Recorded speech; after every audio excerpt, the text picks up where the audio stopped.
Hello friends, I am Kanchan Sharma. I am Assistant Professor of Botany in Biyani Group of Colleges.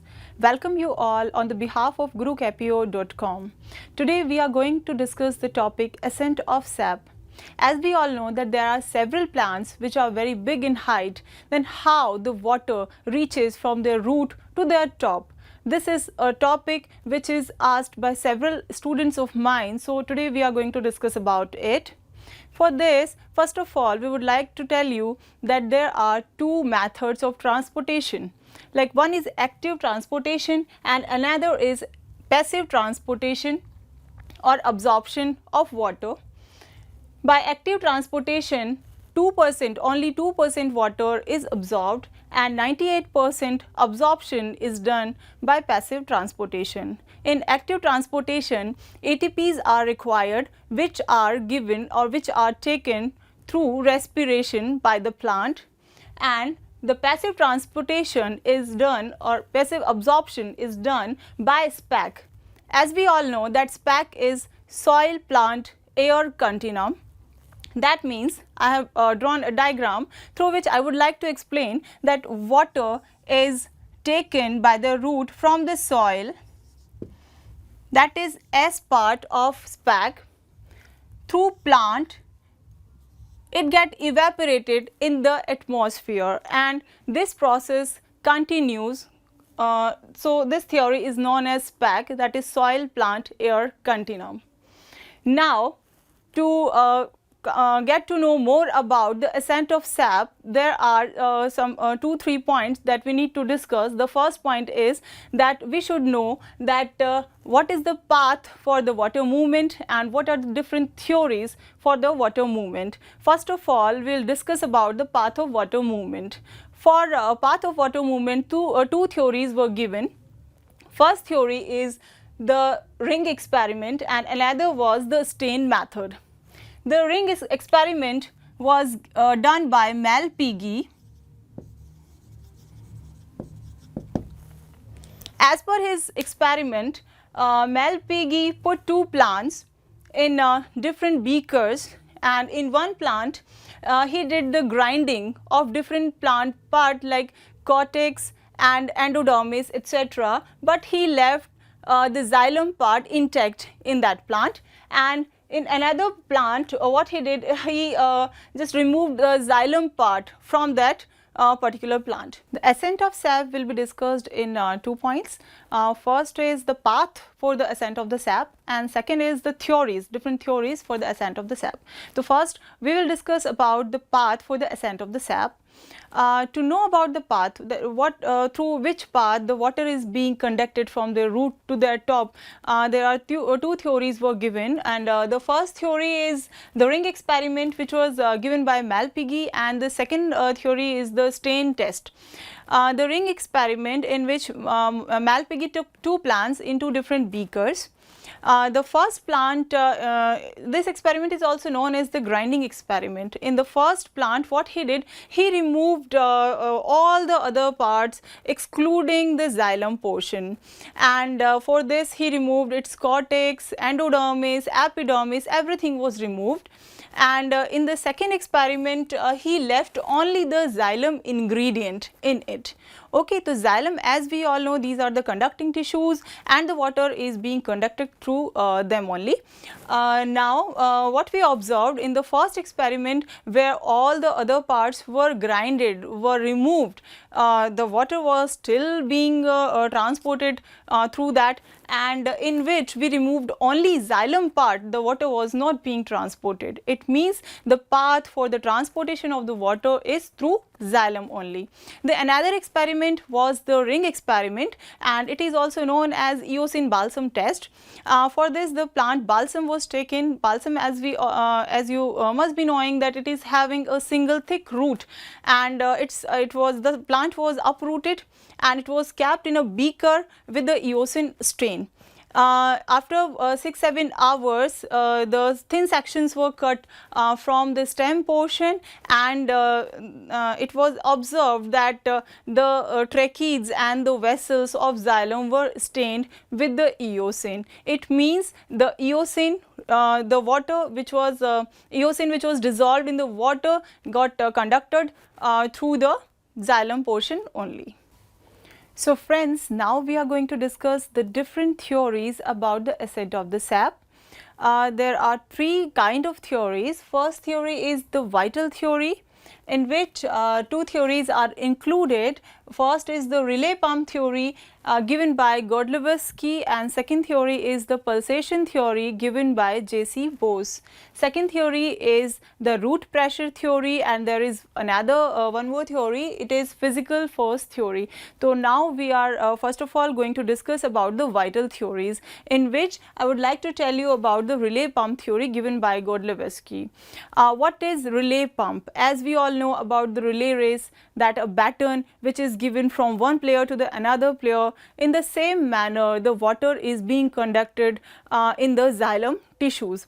So friends, now we are going to discuss the different theories associated with the ascent of sap. Now we are going to discuss about the first theory, that is the vital theories, in which the relay pump theory. As we all know about the relay race, in which one baton is given from one player to the another player. In the similar manner, the water is being transported from its root to the top of the plant. How all these things is happening? All these thing is happening with the help of osmotic pressure. In the living cells, some periodic changes are occurring. In the living cells of xylem parenchyma, some periodic changes are occurring through which the osmotic pressure gets changed. When the osmotic pressure is low, then the water is being absorbed, water is being taken, and the when osmotic pressure is high, then water is being given to the another cell. In such a manner, the water is being transported in the plant. The another theory is the pulsation theory, which was given by J.C. Bose. For this, I have drawn a diagram. J.C. Bose made a instrument. It is a galvanometer, in which he connected a battery with the needle of the galvanometer, as well as there was a needle which was inserted in the stem of a plant. When the needle was inserted in the outer portion only, in the cortical region only, there was no movement in the needle of the galvanometer.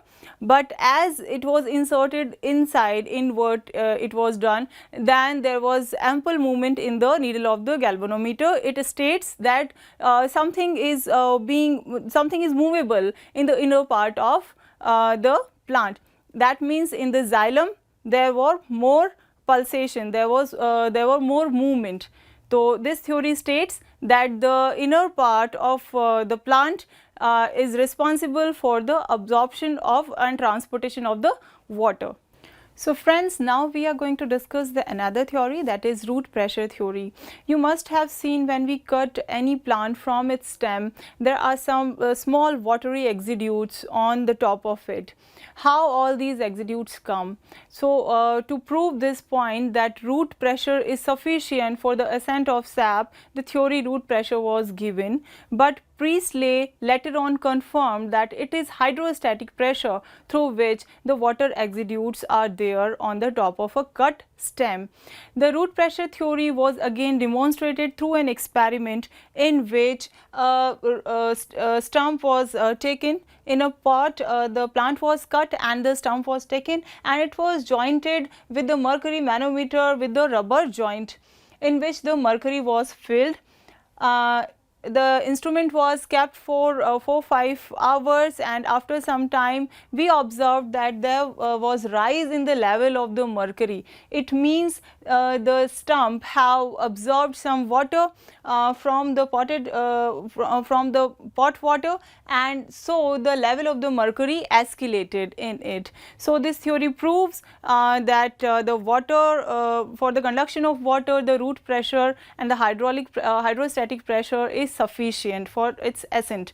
But we have observed that there are several plants which are rootless, and still the water is being conducted in that, water is being transported in that. So this theory was basically proven wrong due to this point.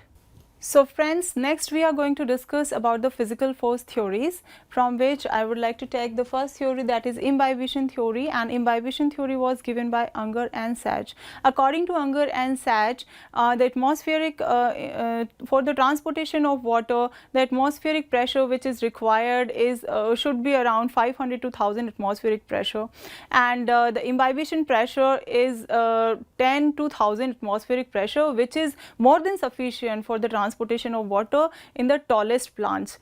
But there are some exceptions which states that as we all know that imbibition is done from the outer cells of a plant, like in a wood the imbibition is done by the abdominal cells, and water is get inside through outer cells only. But here the transportation of water is being done from the innermost cells. So this theory was proved wrong. Now the next theory is capillary force theory, and capillary force theory was given by Boehm. As we all know that with the help of capillary force the water can reach to up to some extent, the water can be transported in the plant, but we know about the heartwood and the sapwood as well as the autumn and the spring woods. What we see that in the spring woods the xylem vessels are very much broader in size, and in the autumn wood the xylem vessels are narrow in the size. But being narrow, they are not able to conduct more water as compared to the spring wood. So this theory was also proved wrong. Now moving up to our last theory, it is the transpiration pull theory, and it was given by Dickson and Joly, and this is the most proven theory till now for the transportation of water. Now we are going to discuss about it. As you can see, I have drawn the diagram for the cohesion tension theory given by Dickson and Joly. There is a part of the leaf in which the xylem vessel and tracheids are there. It have large lumen as well as its walls are very much porous. So they make a continuous column in it, and this is the xylem water continuous column which is connected with the root.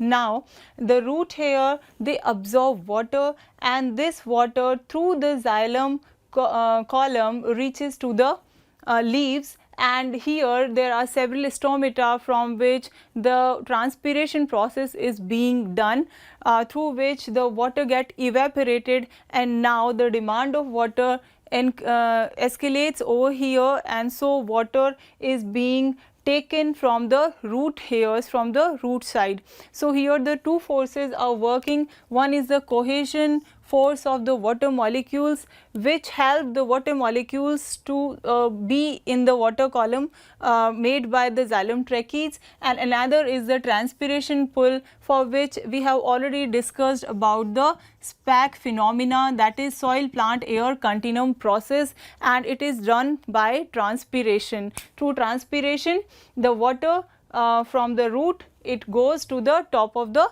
plant. So this is the most valid theory. So thank you friend, today we have discussed different theories for the ascent of the sap. I hope this video will help you a lot, and thanks for the watching our video, and please like and subscribe. Thank you so much.